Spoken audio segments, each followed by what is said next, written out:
Okay, so this is the first applet for the manufacturing resource planning module. So for this module, we have actually three applets mainly, but we have some prerequisites. Let's say all your items should be in the data hub. So if you go to so our items are in the dog item maintenance applet. So all your items should be here first, as well as the inventory. So for this applets, I'll briefly go through the menus first. So basically, in this applet, this is the process maintenance applet. So basically, we create the process template and then the job template. The process template, to create the process template, we have to create the machine and process type first.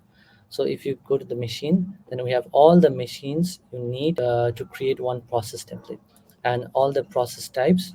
So basically, if you go to the machine, so you'll add the machine name, code, description, and type.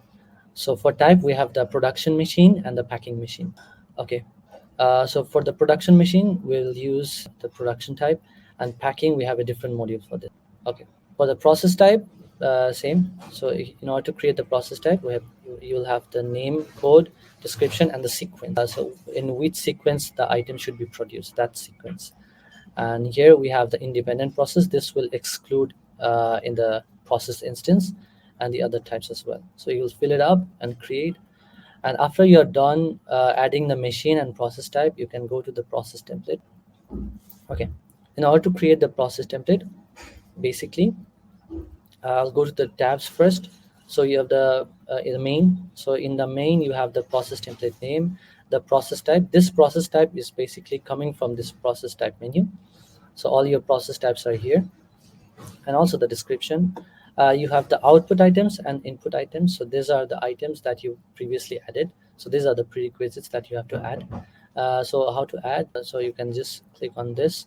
So the inventory item code you can select from here.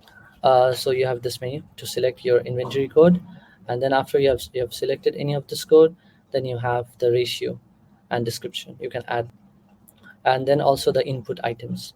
So you can add all the input items that you need to create one output item for this process. And the machine use, it's basically coming from the machine you previously added. So you can select your machine from here. Okay, for creating this process, you might have different machines, but you can then select and set it as default. So this will be your default machine. If you don't select, if you just have one machine, then it will always be default automatically. So after you have created the process template, let it load. Okay, let me go. Let's say these are the created process templates already. So we have the output items and input items, the machine used for this process template, and machine spec. So these are basically the attachments for the machines you want to use. So you can add this machine spec here. Okay. So after you're done with adding the process templates, let's say to create a sugar, so you have different process templates. And then after that, if you're done with the process template, you need to go to the job template. In the job template, that's how you create. So you basically select the final output item here. So after you have created the final output here, let me try to expand. Yeah, so these are the item selection. So these are the final output you can select from. You can just select and save. It will create the job template, and then if you click on it, in the main, this is basically the final output item. And if you go to the option, okay, so these are the process templates that you previously created to create this final output item. And this sequence is basically you define in the process type. If you come over here, then this is the sequence you put here.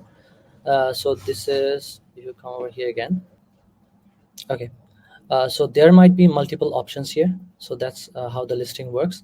Maybe one output item might have different process templates to create this output item. So that's why we have different options. Currently for this output item, there's only one option we added. But you can have multiple options to create a one item. So basically you can select the option. So these are basically the process templates and the process types, and these are basically the sequence in order to produce this item. And then after you have selected, you can just basically give a group name. You can basically the group name might be the output item name, and then you can add. Yeah. So after you have added, you will see in the process group. Okay. So these are the process templates to create this output item. So these are the final one that you selected, because we have multiple options. So these are the options that is selected for this job template.